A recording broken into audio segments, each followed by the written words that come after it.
May venue naman talaga din ang Department of Education to cooperate with other security agencies in order to secure the schools, facilities, students, and teachers. No, administratively they can do that.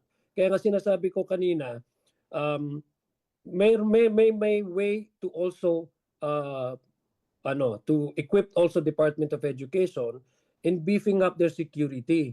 Kasi unang-una, ang bawat schools, meron naman pong administratively, they can actually hire security agencies. Kung hindi pa enough yung security agencies sa mga gate nila, kung paano papasok yung ating mga estudyante, kung kaya nga tinatanong kayo, sinabi ko kanina na timing din, dahil budget hearing ngayon, that because of what is going on in our schools, itong mga school shooting, ba kailangan nila yung metal detector na mga X-ray sa mga bawat portal o yung mga gate na papasok yung mga estudyante. Kasi mukhang nakapasok itong baril na ito eh. Paano nakapasok sa isang school, di ba?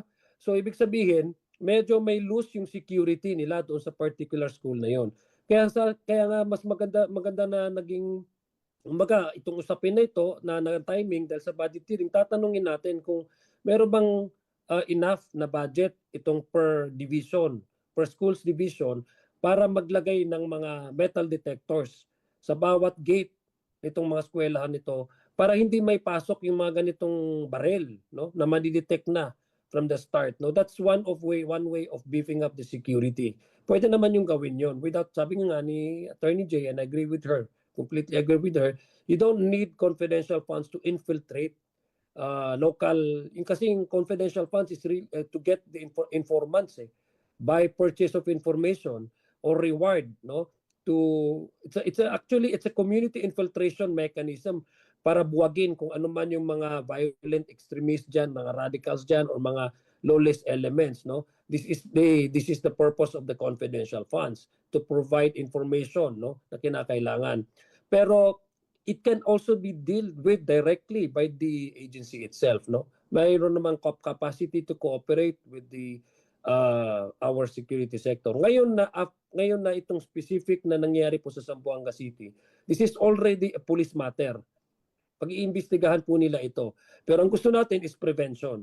How to prevent this incident to happen again in the future, sana hindi mangyari, is also to beef up the security of the Department of Education by administratively hire security agencies to man their gates.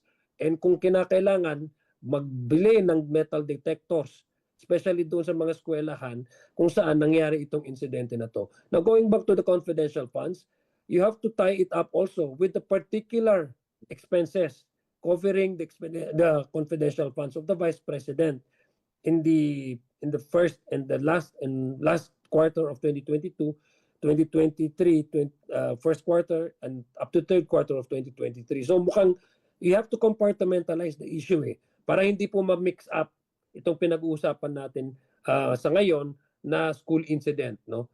Importante po ito, itong ganitong klaseng action na dapat na i-impose ng Department of Education sa mga susunod na academic year para mas secure po yung kanilang mga